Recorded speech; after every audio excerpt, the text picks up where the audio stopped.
بھائیو یاد رہے کہ حیض و نفاس کے احکامات سیکھنا یہ فرض ہے۔ اس میں شرم والی بات نہ کی جائے کہ اس کے احکام اللہ تعالیٰ نے قرآن پاک میں بیان فرمائے ہیں۔ الحمدللہ رب العالمین والصلاة والسلام علی سید المرسلین، اما بعد فاعوذ باللہ من الشیطان الرجیم، بسم اللہ الرحمن الرحیم۔ آج عقائد و مسائل کورس کی کلاس میں ہم حیض و نفاس کے متعلق شرعی احکام سیکھیں گے۔ پچھلی کلاس میں ہم نے اس کے متعلق تعارف، کچھ بنیادی چیزیں، کچھ معلومات وہ ہم نے سیکھی تھی۔ آج ان کے احکامات سیکھتے ہیں کہ حیض و نفاس کی حالت میں کون سے شرعی احکامات ایسے ہیں کہ جس کی پابندی کرنا مرد و عورت پر ضروری ہوتا ہے۔ سب سے پہلے حیض و نفاس کی حالت میں نماز پڑھنا، روزہ رکھنا یہ حرام ہے۔ ان دنوں میں جو نمازیں آئیں گی وہ معاف ہیں، یعنی ان کی قضا نہیں کرنی۔ البتہ ان دنوں میں جو روزے آئیں گے ان کی قضا حیض یا نفاس کے ختم ہونے کے بعد قضا کرنا یہ فرض ہے۔ اب ایک تعداد ہے عورتوں کی کہ جو رمضان کے روزوں میں حیض کی وجہ سے روزے تو چھوڑتی ہیں لیکن بعد میں وہ نہیں رکھتی، تو ایسا کرنا گناہ ہے، روزے بعد میں رکھنے پڑیں گے۔ حیض و نفاس کی حالت میں قرآن مجید پڑھنا، وہ پڑھنا دیکھ کر ہو یا زبانی ہو، یوں ہی قرآن پاک چھونا یہ حرام ہے، یعنی نہ چھو سکتے ہیں نہ پڑھ سکتے ہیں۔ ہاں اگر جزدان جیسے ریل ہوتی ہے کہ جس میں قرآن پاک رکھا جاتا ہے، اس کو باہر سے پکڑ سکتی ہے، یعنی قرآن پاک کو نہیں پکڑ سکتی۔ قرآن پاک کسی ریل میں رکھا ہو تو اس ریل کو اٹھا سکتی ہے۔ قرآن مجید پڑھنے کے علاوہ جتنے بھی ذکر و اذکار ہیں، اوراد و وظائف ہیں، کلمہ ہے، درود پاک ہے، یہ حیض کی حالت میں، نفاس کی حالت میں پڑھنے میں کوئی حرج نہیں ہے، بلکہ اس کے لیے مستحب یہ ہوتا ہے کہ جب نماز کا وقت آئے تو وضو کرے اور جتنی دیر نماز میں لگتی ہے اتنی دیر وہ مصلی پر بیٹھ کر وہ درود پاک اور وظائف پڑھے، تاکہ جو نماز کی عادت ہے وہ برقرار رہے۔ حیض و نفاس کی حالت میں ہم بستری کرنا حرام ہے۔ اب اس حالت میں کچھ رخصتیں ہیں اور کچھ حدود و قیودات ہیں، وہ ذکر کرتا ہوں۔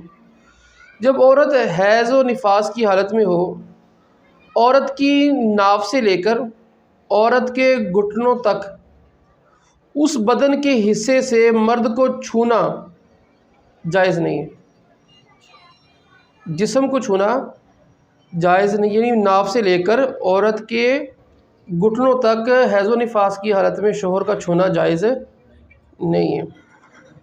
ہاں اگر اس کے جسم پر ایسا کپڑا ہے کہ جس سے جسم کی حرارت محسوس نہیں ہوتی، یعنی موٹا کپڑا ہے، جسم کی گرمی ہاتھ تک نہیں پہنچتی یا اس ہاتھ کی گرمی آگے نہیں جاتی، تو اس وقت چھونا اس جگہ کو جائز ہے۔ ناف سے اوپر اور گھٹنوں سے نیچے عورت کے بدن کو چھونا جائز ہے، وہ چھونا کسی بھی عضو کے ساتھ ہو، ٹھیک ہے، وہ ہاتھ کے ساتھ ہو یا بوس و کنار ہو یا کوئی بھی معاملہ ہو، ٹھیک ہے۔ عورت کے اوپر والے حصے کو چھونا حیض و نفاس کی حالت میں یہ شرعاً جائز ہے، اور عورت اس حالت میں مرد کے تمام حصے کو چھو سکتی ہے، اس کے لیے کوئی قید نہیں۔ مرد کے لیے قید ہے کہ عورت کے اس حصے کو نہیں چھو سکتا۔ حیض و نفاس کی حالت میں عورت کا مسجد میں جانا حرام ہوتا ہے۔ ہاں اگر کوئی ایسی شرعی مجبوری بن جائے، جیسے کوئی چور آ گیا، کوئی درندہ آ گیا، اس کے ڈر کی یا کسی شدید مجبوری کی وجہ سے بھاگ کر مسجد میں جانا پڑ گیا، وہ علیحدہ بات ہے۔ تو اس میں بھی یہ ہے کہ اگر تیمم کر کے جانا ممکن ہے تو اس صورت میں چلی جائے۔ عام حالت میں حیض و نفاس کی حالت میں عورت کا مسجد میں جانا جائز نہیں ہے۔ یہاں پر ایک شرعی مسئلہ بالکل واضح ہے، جیسے میں نے کہا کہ نہیں جا سکتی۔ ہمارے پاکستان میں ہم نے دیکھا ہے کہ مساجد میں عورتوں کے مدرسے بھی لگتے ہیں. جیسے بعض دفعہ مسجد کی گیلری میں مدرسہ لگایا جاتا ہے، تو ایسا نہ کیا جائے. اب مدرسے میں بچیاں چھٹیاں تو نہیں کرتی ان دنوں میں، اگرچہ وہاں جا کر قرآن پاک کو نہیں چھوتی، دیگر دینی تعلیمات حاصل کر لیتی ہیں اس اتنی دیر کے لیے، لیکن وہ آئے. لیکن اگر وہ مدرسہ ہی مسجد میں لگا ہو تو کیسے آئے گی؟ اور اسی طرح جو معلم ہے وہ بھی تو عورت ہے، اس کو بھی تو یہ ایام آئیں گے. تو وہ کیا ان دنوں میں چھٹیاں کرتی ہے؟ ہم نے دیکھا نہیں کرتی. اور وہ بس کہتے ہیں کہ دیکھیں جی ہم چھٹی کر لیں گے، یہ ہو جائے گا وہ ہو جائے گا. بھی اللہ تعالیٰ کا حکم شرعی یہ بالکل واضح ہے کہ نہیں جا سکتی. تو لہٰذا عورتوں کے مدرسے مساجد میں نہ لگائے جائیں. ٹھیک ہے، مساجد میں مردوں کے مدارس قائم کیے جا سکتے ہیں، یعنی کلاسیں لگائی جا سکتے ہیں، لیکن عورتوں کی نہ لگائی جائیں. اور اسی طرح حیض و نفاس والی اس کو خانہ کعبہ کے اندر جانا، اس کا طواف کرنا، یہ اگرچہ مسجد حرام کے باہر سے کر لے یہ ناجائز ہے، گناہ ہے، نہیں کر سکتی. اور حیض و نفاس کی حالت میں بیوی کو بستر پر سلانے میں یا اس کے ساتھ لیٹنے میں اگر غلبہ شہوت ہے یا وہ بندہ اپنے آپ پر قابو نہیں رکھ سکتا، اندیشہ ہے، تو اب اس صورت میں شوہر پر لازم ہے کہ بیوی کو اپنے بستر سے جدا کرے، یعنی دونوں ایک بستر پر جمع نہ ہو. اگر غالب گمان آ جائے تو پھر جائز نہیں ہوگا، یعنی غالب گمان ہے کہ ہم حدود سے تجاوز کر جائیں گے، تو اس صورت میں دونوں کا ایک بستر پر اکٹھے ہونا بھی جائز نہیں ہوگا. اور یاد رکھیے کہ حیض و نفاس کی حالت میں بیوی سے ہم بستری کو حلال سمجھنا یہ کفر ہے. یعنی یہ کوئی یہ سمجھے کہ اس حالت میں کرنا جائز ہے تو یہ بندہ دار اسلام سے خارج ہو جائے گا. ہاں اگر حرام سمجھتے ہوئے یہ تو پتہ ہے کہ غلط کر رہا ہوں تو اس سے کافر اگرچہ نہیں ہوگا، لیکن ہے یہ سخت اللہ تعالیٰ کی نافرمانی ہے. تو ایسا بالکل بھی نہ کیا جائے، یعنی اس میں کافی احتیاط کی ضرورت ہے.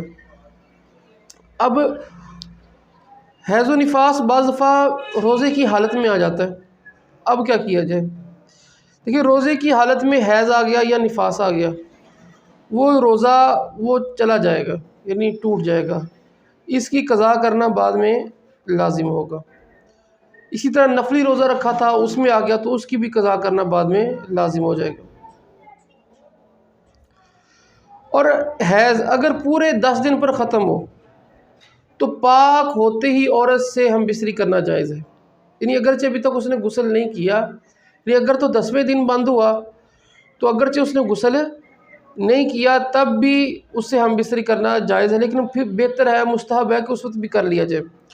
ہاں اگر 10 دن سے پہلے خون بند ہو گیا عورت کا تو اس میں یہ رول ہے کہ جب تک غسل نہ کریں یا اتنا وقت نہ گزرے کہ جس میں وہ نماز، یعنی جیسے ظہر کا وقت ہے تو ظہر کے وقت میں جب وہ غسل حیض کا خون بند ہو گیا تو اب اس پر لازم تھا کہ نہا کر ظہر کی نماز پڑھتی.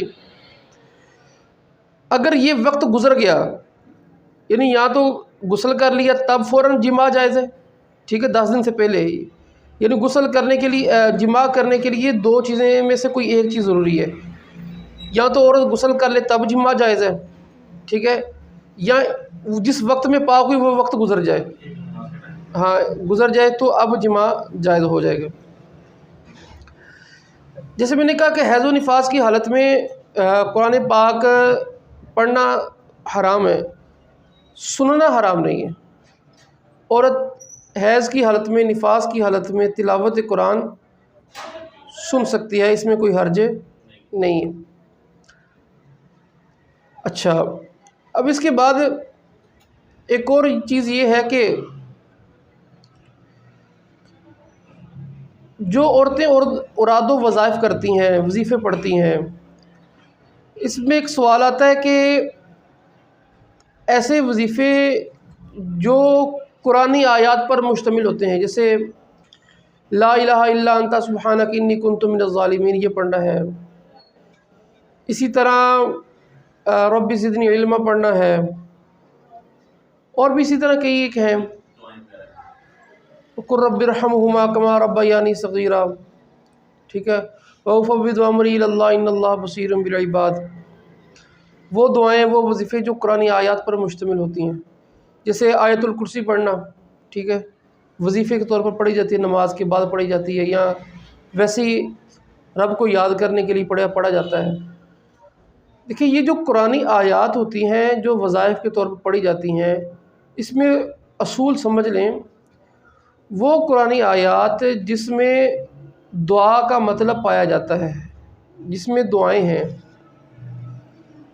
اللہ کی ثنا ہے، ان آیات کو ثنا اور دعا کی نیت سے پڑھ سکتے ہیں، یعنی جس میں مفہوم بھی ہے، ٹھیک ہے، تو ان کو دعا اور ثنا کی نیت سے پڑھا جائے تو اس آیت کو پڑھنا جائز ہوگا۔ ہاں قرآن کے طور پر پڑھنا اسے بھی ناجائز ہوگا، یعنی اگر آیت الکرسی کوئی قرآن کے طور پر پڑھتا ہے، عورت پڑھتی ہے، تو یہ جائز نہیں ہوگا، وظیفے کے طور پر پڑھ سکتی ہے۔ اب یہاں پر عورتوں کے حوالے سے ایک مسئلہ آتا ہے کہ معلمہ، اب اس کو حیض آ جاتا ہے یا نفاس کے دن شروع ہو جاتے ہیں، اب اتنی وہ چھٹیاں کیسے کرے گی؟ چھٹیاں کرے گی تو ہر مہینے تو چھٹیاں نہیں ہو سکتی، یہ عذر لاحق رہتا ہے عورتوں کو۔ تو اس میں یہ بات تو بالکل واضح ہے کہ حیض اور نفاس میں معلمہ کو بھی قرآن پڑھانے کی اجازت نہیں ہے، قرآن چھونے کی بھی اجازت نہیں ہے۔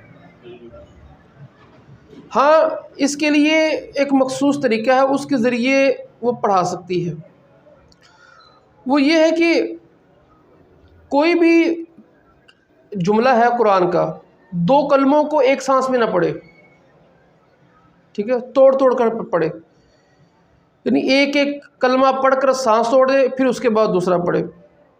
جیسے وہ کہے الحمد، اس نے کہہ دیا کہ الحمد، بات ختم ہوگی، ہاں پھر بات ختم ہوگی، اس کے بعد کہو للہ، ٹھیک ہے، اس کے بعد پھر کہ رب پھر اس کو سانس توڑ دیا، پھر کہ العالمین۔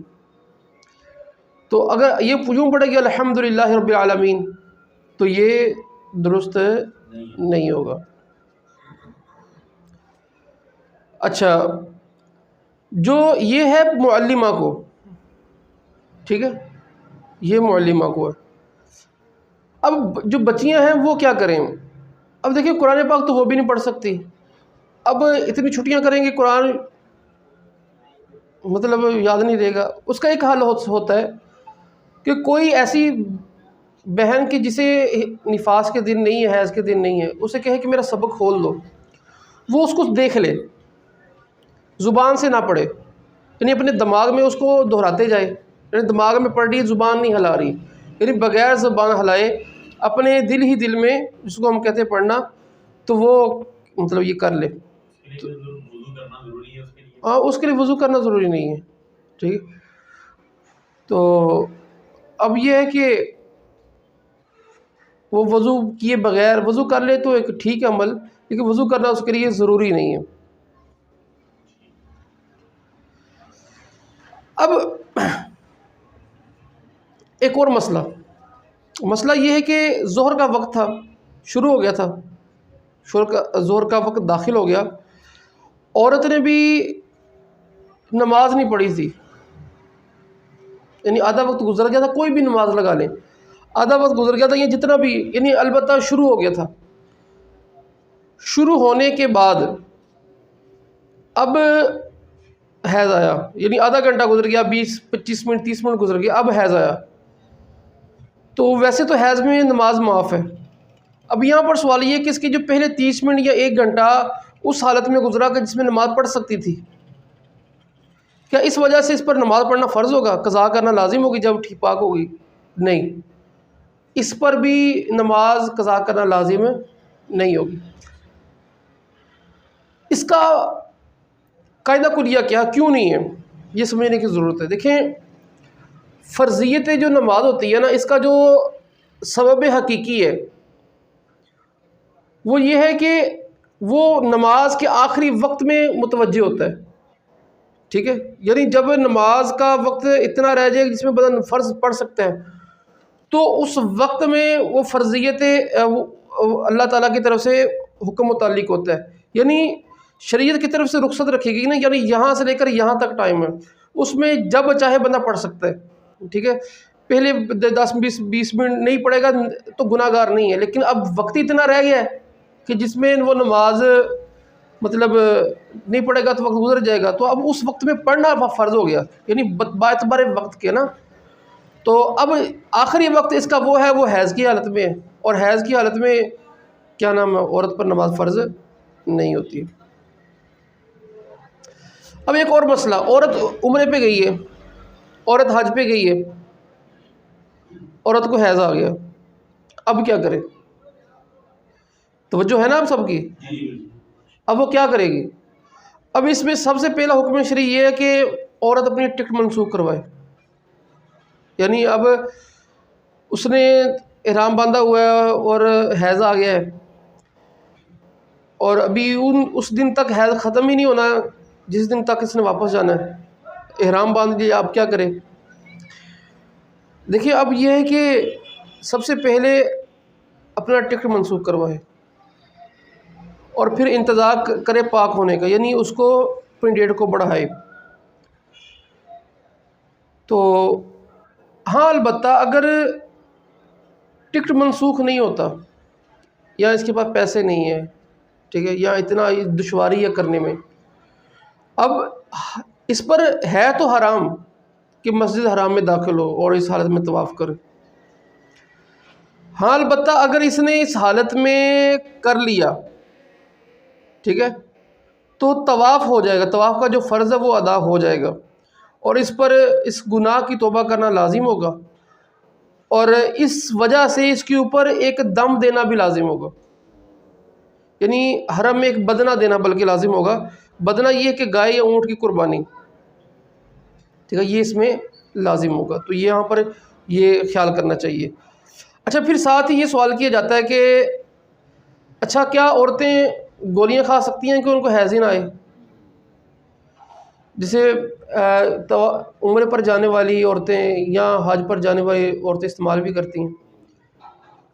دیکھیں کھا سکتی ہیں، جائز ہے کھانا، لیکن اگر گولیاں کھانے سے فوری کوئی ضرر کا اندیشہ ہے، فوری، تو جائز نہیں ہوگا.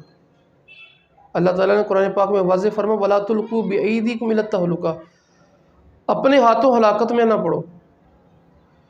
ہاں اگر فوراً اس کا سائیڈ افیکٹ نہیں ہے، چیزوں کے جیسے سائیڈ افیکٹ ہوتے ہیں آہستہ آہستہ، یعنی فوراً کوئی اسے کوئی بڑا اندیشہ لاحق نہیں ہوتا. جیسے بہت سی مثالیں ہیں، چینی ہے نا، چینی مضر صحت ہوتی ہے، لیکن فوراً کوئی ریئیکٹ کرے ایسا نہیں ہوتا، ایک وقت کے ساتھ ساتھ اپنا وہ زہر چھوڑتی رہتی ہے. لیکن ایسا مریض جو آخری سٹیج پر ہے، ٹھیک ہے، اس کے لیے چینی کھانا ناجائز ہو جائے گا، یعنی ہمارے لیے جائز ہے اور جو بندہ آخری سٹیج پر اس کے لیے ناجائز ہو جائے گا. اسی طرح سگریٹ وغیرہ ہے، کوئی بھی چیز ہے، سگریٹ پینا یہ جائز ہے، بعض ناجائز صورتیں بھی ہیں اس کی، لیکن عام یہ ہے کہ جائز ہے، اگرچہ اس میں کراہت پائی جاتی ہے ایک طرح کی، وہ حرام والی نہیں. تو اب ایک بندہ ہے، اب وہ اس کو کینسر ہے یا اسی کا مرض ہے، پھیپھڑوں کا مرض ہے، اب پتہ ہے کہ سگریٹ کا کش لگائے گا تو اب اس کی حالت غیر ہو جائے گی، اس حالت میں پھر سگریٹ پینا ناجائز ہو جائے گا. تو یہاں پر بھی یہی رول ہے کہ اگر تو فوراً اس کو ضرر کا اندیشہ ہے تو پھر اس نہیں کھا سکتی. اگر فوراً کوئی ضرر کا اندیشہ نہیں ہے، ویسے جسم کی تبدیلیوں کی وجہ سے طبیعت میں اچاٹ پن یا دیگر اس میں مسائل آتے ہیں عورتوں کو، تو متلی آنا یا دل خراب ہونا اس طرح کے، یا حمل کی بے قاعدگیاں بعد میں شروع ہو جانا، تو اس طرح کے امراض اس میں عورتوں کو لاحق ہو جاتے ہیں کہ جو حیض روکنے والی گولیاں کھاتی ہیں.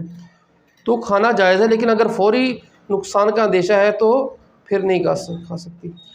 تو یہ اس میں ذرا یہ بنیادی مسائل تھے. اگر آپ کے ذہن میں کوئی سوال ہو آپ پوچھنا چاہتے ہیں تو آپ کمنٹ باکس میں اپنا سوال لکھ سکتے ہیں. اسی طرح جو حاضرین ہیں وہ اپنا سوال ابھی یہاں پوچھنا چاہے تو پوچھ سکتے ہیں. ہم اپنی ویڈیو کو یہاں پر ختم کرنا چاہیں گے. جی اگر گولی کھانے کے باوجود وہاں پہ پہنچ کے ہاں پھر ہاں گولی کھائی ہے پھر بھی آگے ہیں، دیکھیں آگے ہیں تو پھر اس کا وہی جواب ہوگا جو آگے ہیں، ٹھیک ہے. پھر اس کے اوپر وہی حیض کے احکام لاگو ہوں گے اگرچہ گولیاں کھائی ہوں، کیونکہ گولیاں یہ 100% نہیں ہوتی ہے، غالب ہوتا ہے کہ نہیں آئیں، لیکن تھوڑی سی اونچ نیچ یا کسی بھی طبیعت کے فرق آنے سے یہ معاملہ بدل جاتا ہوتا ہے، یہ کنفرم نہیں ہوتا 100% کہ آپ گولیاں کھائیں اب نہیں آئیں گے، تو ایسے مسائل دیکھنے میں آتا ہے کہ پھر بھی آ جاتے ہیں۔ حیض کی حالت میں اگر مباشرت کر لی ہے تو پھر کیا شرعی حکم ہوگا؟ ہاں جی بالکل، یعنی حیض کی حالت میں سب سے پہلے جیسے میں نے پہلے کہا کہ جائز حرام ہے۔ یہ کرنا ناجائز و حرام ہے۔ اب اگر کر لیا ہے تو اب کیا حکم ہے؟ جی دیکھیں اس میں شروع اور آخر اس میں تھوڑا سا فرق ہے، یعنی اگر شروع حیض میں ایسا کیا تو 1 دینار یہ صدقہ کرے، اور اگر وہ حیض یا نفاس ختم ہونے کے قریب تھا تو آدھا دینار یہ خیرات کرنا یہ مستحب ہے، یعنی فرض واجب نہیں ہے، بلکہ شریعت کی طرف سے ایک ترغیب ہے کہ ایسا کرے کہ اس کے اس صدقہ سے امید ہے اللہ تعالیٰ اس کے گناہ کو دھو دے گا۔ تو یہاں پر جو انسب ہے اس میں دینار سے مراد سونا ہی ہے، یعنی دینار سونے کا ہوتا ہے تو سونے کا مراد ہے کہ تاکہ اللہ تعالیٰ کے غضب سے بندہ حفاظت پا سکے۔ تو اب لیکن یہ بھی یاد ہے، اس کا یہ مطلب نہیں ہے کہ کوئی نہیں بعد پیسے دے دیں گے کر لیے، یہ سخت گناہ ہے، یہ اللہ تعالیٰ کے احکام کا مذاق اڑانا ہے۔ تو لیکن جہاں پر ایک اور بھی یہ بات یاد رہے کہ یہ جو پیسے ہیں نا اس کا مصرف وہی ہوگا جو زکوٰۃ کا مصرف ہوتا ہے، ٹھیک ہے، اور اس میں یہ جو پیسے دینا یہ عورت پر نہیں ہوگا، یہ مرد پر ہوگا، ٹھیک ہے، مرد پر یہ حکم ہے، عورت پر دینا نہیں ہے، تو لہٰذا ایسا کام ہی نہ کیا جائے کہ جس سے یہ کام کرنا پڑے۔ تو اللہ تبارک و تعالی ہمیں شریعت کی پیروی کرنے کی توفیق عطا فرمائے، آمین، بجاہ نبی الامین صلی اللہ تعالی علیہ وآلہ وسلم۔